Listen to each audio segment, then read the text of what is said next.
কুলাঙ্গার আছে যে এই যে ভারতের দালালি করতে যে দেশকে ধ্বংসের পথে নিয়ে যাচ্ছে, কুলাঙ্গার রয়েছে যেটাকে আপনার এই যে সম্প্রদায়কে বদনাম করছে, ক্ষতিগ্রস্ত করছে। আপনারা যদি তাদের থেকে অ্যালার্ট না থাকেন তাহলে কিন্তু আপনারা ক্ষতিগ্রস্ত হবেন। আমরা আর কত করতে চাই? আমরা আপনাদের মন্দির পর্যন্ত পাহারা দিচ্ছি, তারপরে আমরা ভালো না। আর কি করতে চান আপনারা? আর কি করবো আমরা? কোন আমরা আমাদের জীবন পর্যন্ত আপনার সামনে দিয়ে দিচ্ছি, তারপরে। ধন্যবাদ মনির ভাই। আমি বলতে চাচ্ছিলাম যে চৈতালি চক্রবর্তী যেভাবে দেশের বিরুদ্ধে চক্রান্ত করছে, সে এই 5ই আগস্টের পরে এমন অনেক চক্রান্ত করে যাচ্ছে, কিন্তু আমাদের সরকারকে আমরা দেখছি না যে তার বিরুদ্ধে কোনো কার্যকরী পদক্ষেপ নিতে। আমরা এটা দাবি জানাই আপনার লাইভের মাধ্যমে যে সরকার যেন একে আইনের আওতায় এনে এ কিভাবে দেশ ভাগ করবে, কিভাবে সে বিভাগ আলাদা করবে, বা এর ফান্ড কোথা থেকে আসছে, এর পিছনে কে, সব যেন এর থেকে বের করে। এইটা আমরা বলতে চাই।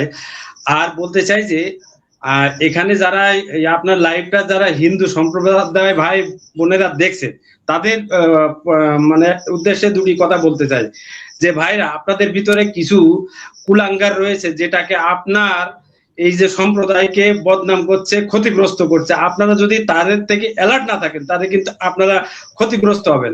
আমরা আর কত করতে চাই? আমরা আপনাদের মন্দির পর্যন্ত পাহারা দিচ্ছি, তারপরে আমরা ভালো না। আর কি করতে চান আপনারা?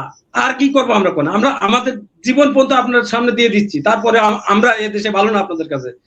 আপনারা যদি এই প্রকাশ্যে আপনারা বলতে চান যে ওই জেলা ছেড়ে যান, আপনারা যদি যুদ্ধ করতে চান, তা আমরা প্রস্তুত। কিন্তু আমরা বিগত দেখেছি, আমার 40 বছর বয়স, আজ পর্যন্ত আমার এলাকায় আমি হিন্দু মুসলিম কোন নয় দাঙ্গা দেখি নাই। কিন্তু আপনাদের পিছনে কিছু কুলাঙ্গার আছে যে এই যে ভারতের দালালি করতে যে দেশকে ধ্বংসের পথে নিয়ে যাচ্ছে।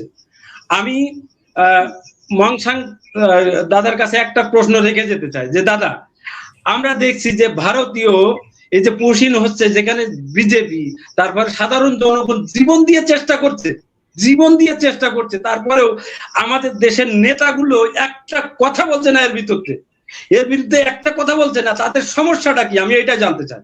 ধন্যবাদ। জি, ধন্যবাদ আপনি।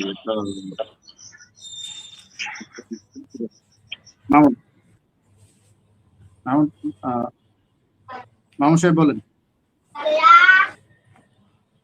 হ্যাঁ, বিসমিল্লাহির রহমানির রহিম। সম্মানিত উপস্থিতি, আসসালামু আলাইকুম। আজকে সিং ভাইয়ের যে দেশপ্রেম, এই দেশপ্রেমটা যদি আমাদের বাঙালিদের মধ্যে থাকতো হয়তো এত জটিলতা হইতো না। ভাইকে অনেক সেলুট জানাই। ভাই প্রতিটা ধর্ম বিশ্বাসে কিন্তু দেশপ্রেমের কথাটা বলে। আমরা যেমন দেশপ্রেম নিয়ে বিশ্বাসী, হয়তো আপনাদের ধর্মে দেশপ্রেমটা আছে। কাজেই ধর্ম বর্ণ নির্বিশেষে সকল মানুষকে দেশের প্রতি ভালোবাসা থাকতে হবে। আমরা দীর্ঘদিন থেকে যে কথাটা মনির ভাই আপনাকে বলে আসতেছি, সেটা হচ্ছে প্রতিরক্ষা সক্ষমতা যদি আমরা বাড়াতে না পারি, ভারত আমাদের এভাবেই তাকাবে।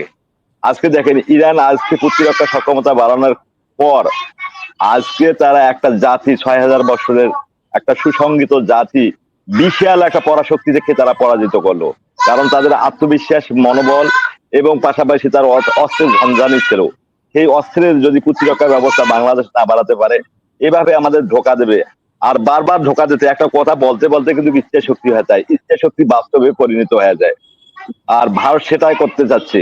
যেমন করে হোক, যেহেতু পৃথিবীর এখন কোথাও শান্তি নাই, কোথাও নিরাপত্তা নাই, বড় বড় দেশগুলো ছোট ছোট দেশের উপর হামলা করতেছে।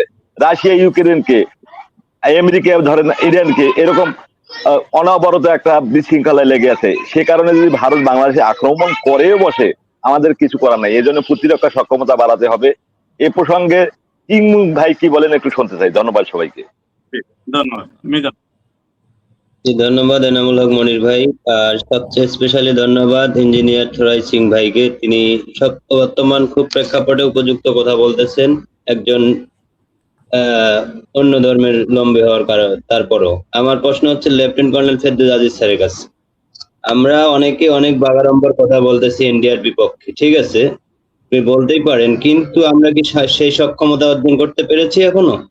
গোটা বিশ্বে যেখানে চ্যালেঞ্জিং, আপনি যত সামরিক শক্তিতে অগ্রগতি, আপনি ততই পৃথিবীতে চ্যালেঞ্জের মুখে টিকে থাকতে পারবেন। কিন্তু বিগত 53 বছরে কি বাংলাদেশে যেই সরকারি ক্ষমতায় ছিল, তারা অর্থ লুটপাট করে বিদেশে পাচার করছে এবং নিজের স্বার্থের জন্য সবকিছু করছে, কিন্তু সামরিক ক্ষেত্রে কোন সরকার কি এরকম অগ্রগতি করছে? এবং আপনি একজন সেনা কর্মকর্তা, অর্থ কোষ, আপনি কি আগামী বাংলাদেশের ভবিষ্যৎ চিন্তা করে একটি সামরিক বলয় তৈরি করতে পারবেন সবাইকে নিয়ে, দেশপ্রেমিক জনগণকে নিয়ে?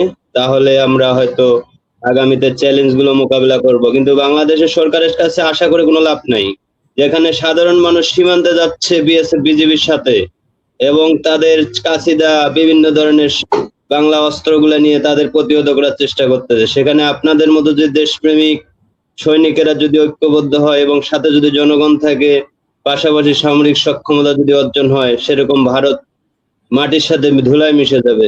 এটাই আমি মনে করি। আপনি একটু এটা নিয়ে মন্তব্য করবেন। ধন্যবাদ।